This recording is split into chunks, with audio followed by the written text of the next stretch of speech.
Okay, maybe we just kick started because we have already have 85 participants. So let me introduce myself to the audience. So Okay. I'm Charlie Chen. I'm the semiconductor analyst from Morgan Stanley. So we're one of the coverage analysts, but very honored to help to host this earning webcast for Andis. So today we will have Chairman and CEO of the company, Mr. Frank Lin, to go through the first half results, provide some business updates. The company already posted their results 2 weeks ago. So I think today management will provide more detail. And after 10 to 20 minutes briefing, I will help to moderate the Q&A session. The reason that I want to help here is to ask some common questions to set up the stage. But if you have any questions, please raise your hand, or you can use the Q&A text box. I will help to consolidate and ask questions to the management. Without any further ado, Frank, do you want to start with the business updates and earning review? Thank you. Of course. First, I'd like to confirm that my slides has been shared. So do you see it? Yes, clear. All right. Yep. Let me start with the operation results for first half. Certainly, the slides start with company profile, but I believe most of our guests today are familiar with Andis, so let me skip this page. And in business status overview page 6, only one bullet I like to highlight, which is the accumulated customers SoC shipped, which is over 13 billion now. And then for second quarter revenue analysis, it's a 179 million NT dollars. That is a 20% drop from first quarter, but yet is a 27% of a YOY growth from last year. Considering the first half of 2023 revenue, it's 404 million NT dollars, and it is a 15% of YOY growth. This slide, we analyze top 10 customers by revenue for first half of this year. Top one is a American company. Their application is AI. Number 2 and number 3 from Taiwan, doing touch panel application and SSD application. Number 4 is from US, doing AI application. Number 5 and number 6 from Taiwan, doing sensing and wireless IoT application. Number 7, also from United States, doing AI application. Number 8 from China, which is doing a CMOS sensor application. And number 9 and number 10 are all in Taiwan. It is for Ethernet PHY or a touch application. So the common point listed here, you could see that from US AI application, Andis has a good achievement here. And among top 10, Taiwanese companies are still the most of them, sharing 60% of them. So these 10 customers contributed 72% of our first half revenue. Regarding royalty, the second quarter royalty, the revenue is 45 million NT dollars, which is a 9% drop from first quarter, and yet a 19% drop from YOY comparison. If we analyze for first half of this year, the revenue for royalty is 95 million NT dollars, which is a 18% drop from last year, first half. So I like to state the factors we could analyze for our first half revenue. In first half revenue, the economy in North America, in China, both are bad. And yet the semiconductors companies, our customers, they are adjusting their inventories. So license revenue has no growth, and the royalty revenue also had a drop. In this slide, we analyze top 10 royalty contributors for our first half revenue. In this slide, we could see that top 8 are all from Taiwan. Number 9 and number 10 are from China. So touch panel are still the top contributors in terms of application.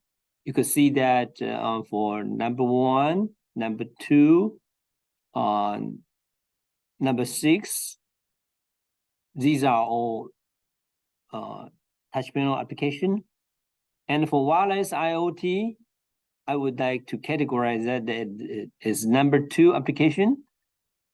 So number 3, number 5, and then number 7, and even the number 9 customers, they are doing wireless IoT application, while the number 10 customers is doing navigation application.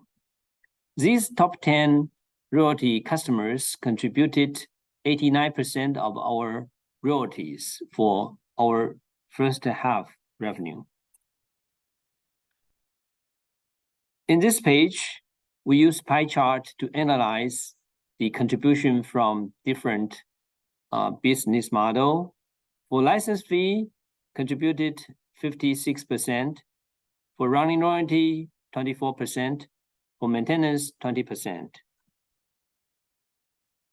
If we analyze by region, 46% were from Taiwan, 34% were from USA, 15% were from China, and 4% from Korea.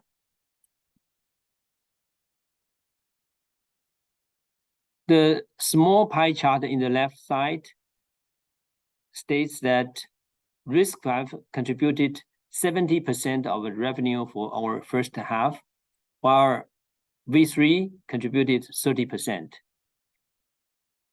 The pie chart in the right side is for your reference, but we could clearly see that top 3 products are N25, NX45, and N8.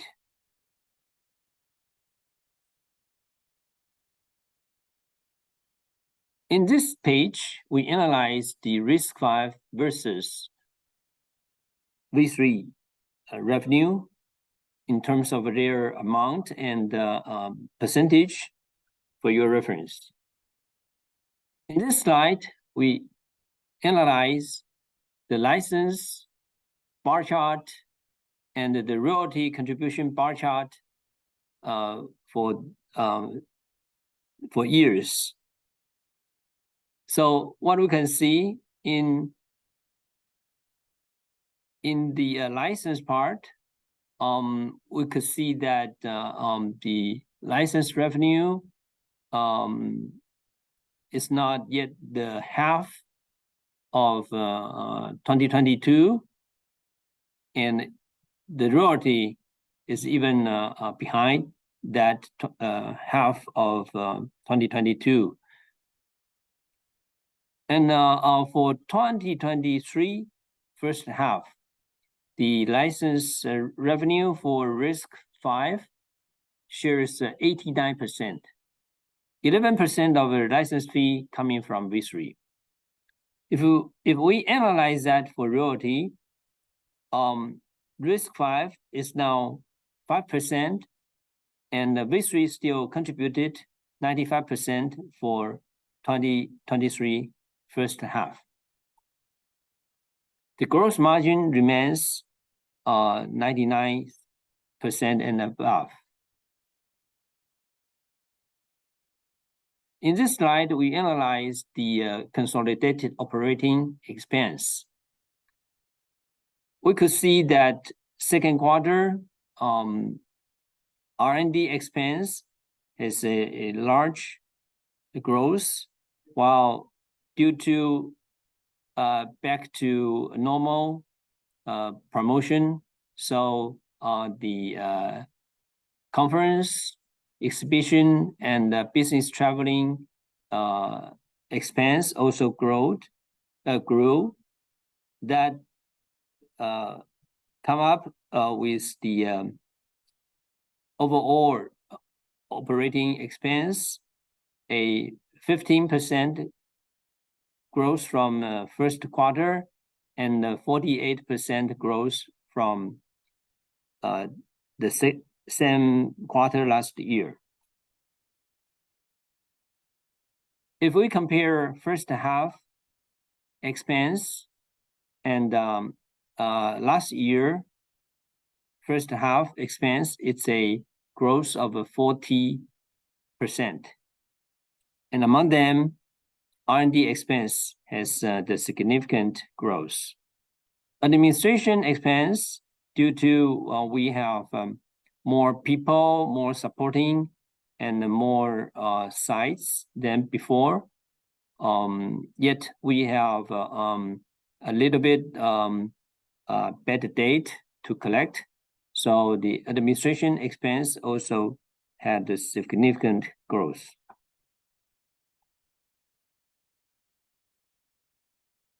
Talking about the consolidated operating income or loss, for first half of this year, the loss is 191 million NT dollars. And if we combine a worldwide operation to consolidated net income, the net income for first half became 96 million NT dollars. So that the consolidated EPS is minus 1.1 NT dollars. With that, I'd like to conclude to say that we are under the path to grow to another stage due to we had raised a GDR in 2021. We set up a plan in 2021 to grow our R&D design centers in overseas and Taiwan. We had a significant team growth for R&D and supporting teams to these different design centers. That leads to the result. Certainly, we could see that the expense grew a lot. In terms of revenue, we know that revenue is not a averagely month by month,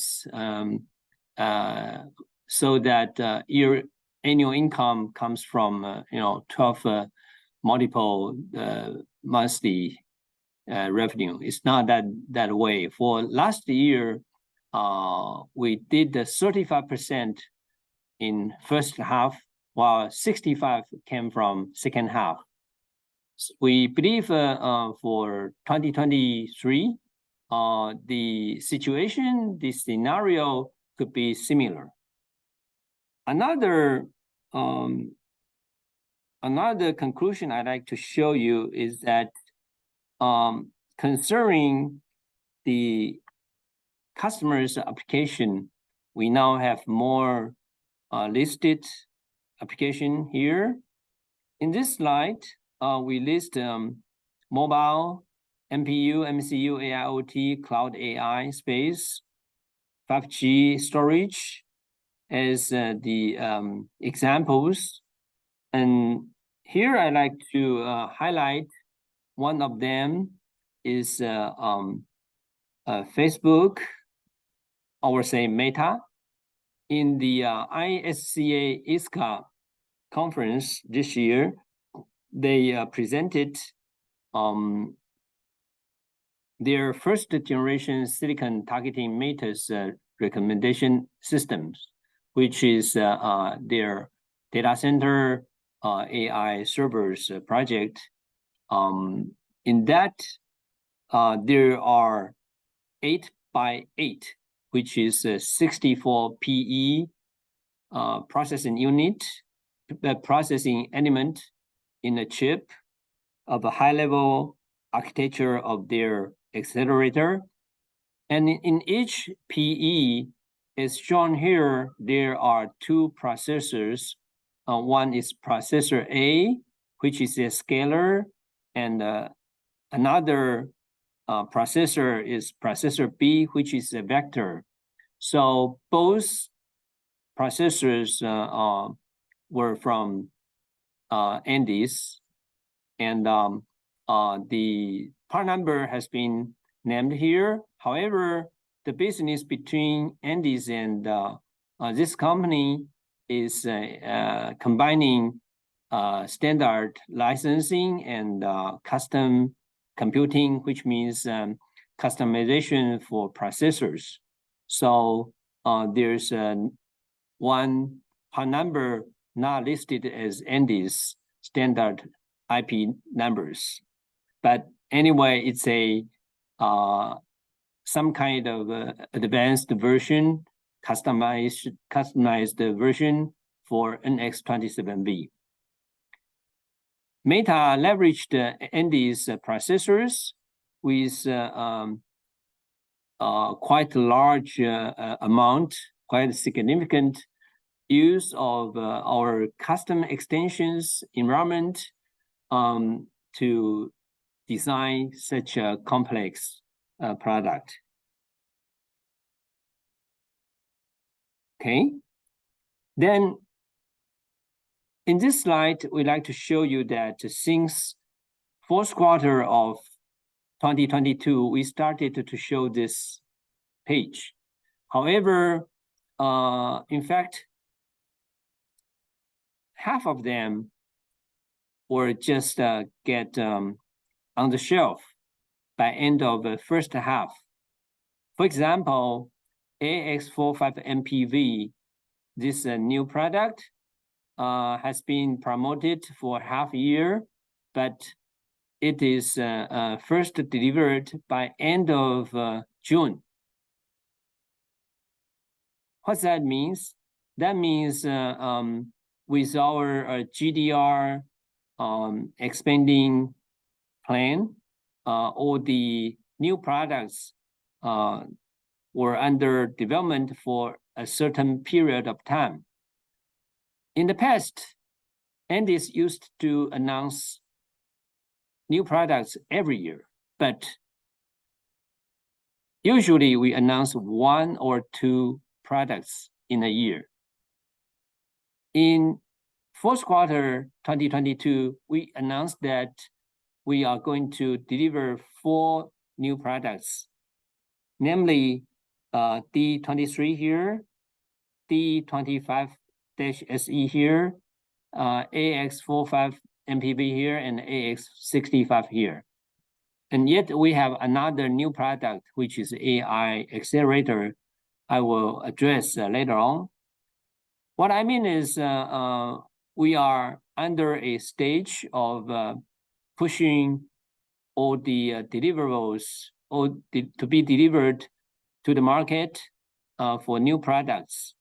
So we are experiencing very exciting stage that promoting new products right now, which will lead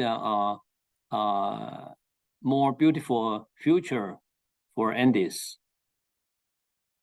So following, I'll briefly introduce these new products. I will not go into depths, not a technical presentation. Simply let you know that AX65 out of order application processor just got on the shelf for a beta site. We are having customers to evaluating this product.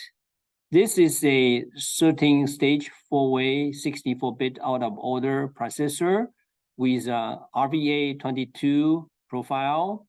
The cluster can allow it to be 1, 2, 4, or 8 cores.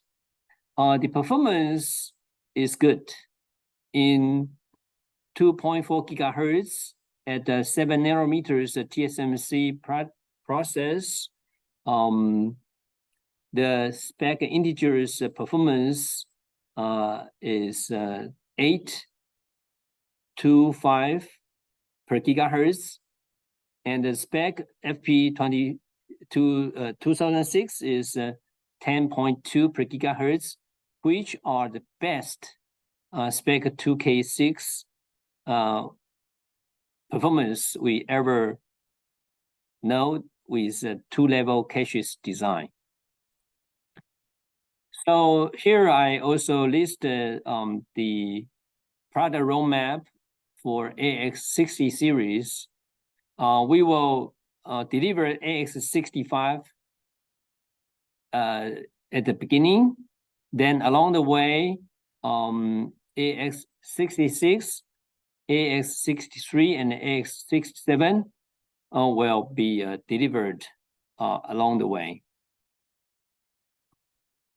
Another new product, as I mentioned, just got delivered is AX45MPV. This is a multi-core cluster. Also could be delivered as a 1, 2, 4, or 8 cores cluster. This is a world-leading RISC-V vector extension RVV 1.0 product, which come with the best vector functions like bfloat 16 and 1024-bit VLAN and DLAN features leading the world. With its delivery in end of June, we already signed up 2 licensees, one in China and the other in USA. They licensed our new AX45MPV products, and we have quite many potential customers evaluating this new product today. So this product, AX45MPV, comes with 1024-bit vector length. So this is world-leading features I mentioned, and yet it could be used as deep learning hardware engine, and it's got strong features, solutions offered for customers to leverage. One is called ASP, Andes Streaming Port, which caused our competitors try to learn this spec and design a similar feature. The other is it supports high-speed vector memory, So the memory bandwidth and the multi-bank SRAM's multiple access could be done in AI system design. Another segment Andis is doing is namely automotive grade RISC-V cores. We have announced N25F-SE in 2022. It's got licensees doing the application listed here: in-cabin radar, CMOS sensor, automotive TDDI, automotive grade MCU, and automotive storage, and so on. Here, I like to introduce another page for the roadmap with functional safety products. They are all RISC-V products. Along the way, we will introduce one by one. The first coming up is D25F-SE. It's got DSP features adding up at N25F-SE. It's already delivered. However, it's in the stage of compliance certification in third parties overseas. So the target is to have it certified in this quarter and to be SLB compliant. Then for mission critical application, we will introduce D45SE, which is a 8 stages dual issue products coming up very soon. And this will be the first time Andis introduce SLD compliant product with the feature SLB also supported. We plan to have it delivered by end of this year and to get certified by third quarter 2024. And along the way, D23SE and the 60s SLD compliant products will also be delivered later on. So as I mentioned, N25SE, D25SE are rather similar to each other. They are SLB full compliant with the DSP features that the D25F-SE had.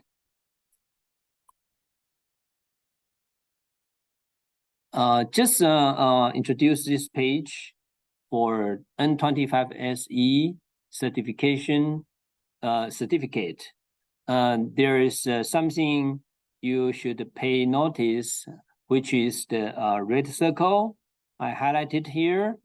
That is stating ISO 26262 with parts 2, 4, 4 partially, and 4 part of 5, 8, 9, and 2.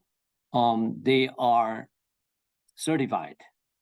Believe me that in the market, our competitors may introduce a product which is ISO 26262 SLB ready without these parts certified.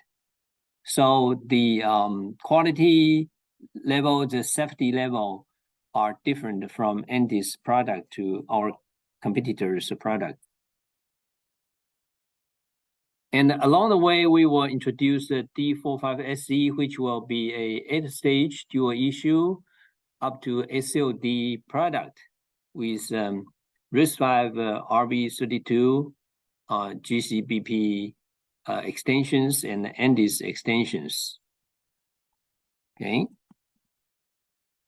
D23 will be another compact controller for IoT, for MCU, and for ECU. It will be a 3 stages limited dual issue product with extensions RV32, IE, MAC, plus B, and ZCE.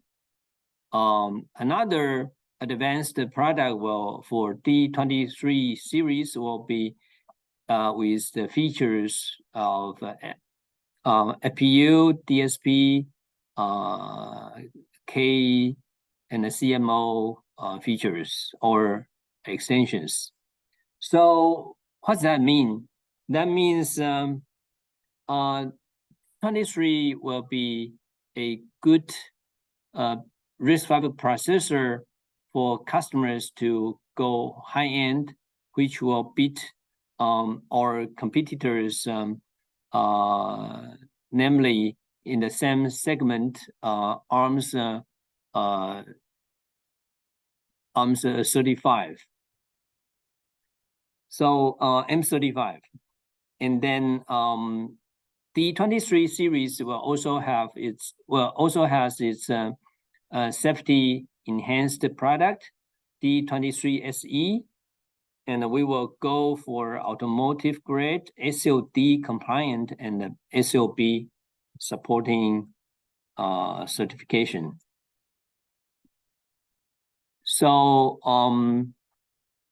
with that, D23 and the D23 SE will be an ideal processor for customers to design security products. We will introduce IOPMP for IO protection. There will be a multi-zones protection for rich execution environment and trusted execution environment. Okay. Then come to the segment. I'm going to introduce the new products we announced in first quarter of this year, and then already delivered in second quarter. Andes AI runs everywhere. Andes AIRE. 2 products here. One is the ANDOA i350. The other is NNSDK. ANDOA, which is Andes Deep Learning Accelerator, the first product, i350. It is a high performance efficient deep learning accelerator for edge and AIoT devices. And with that, Andes now have a better infrastructure for customers' AI product design. Referencing this page, we could see from the bottom that with our processors, no matter it's Linux level, A series processor from Andes, or the computing acceleration processors like a vector processor or DSP processor. Upon them, we add accelerator ANDOA i350 and the NN library. With those, then it could be hooked to a TensorFlow Lite or a TVM and so on. Open source, open environment for NN inferencing engines. And with that, we provide NN SDK and NN Pilot for customers to develop the overall AI solution. So that with Andes processor and accelerators added up, customers will be reaching the application of a smart camera, smart sensor, smart home appliance, AIoT, tiny machine learning, robotics, wearable AI devices, so that their SoC could have a stronger ecosystem to support them with their SOC design and promotion. Okay, that's what I like to introduce to you today.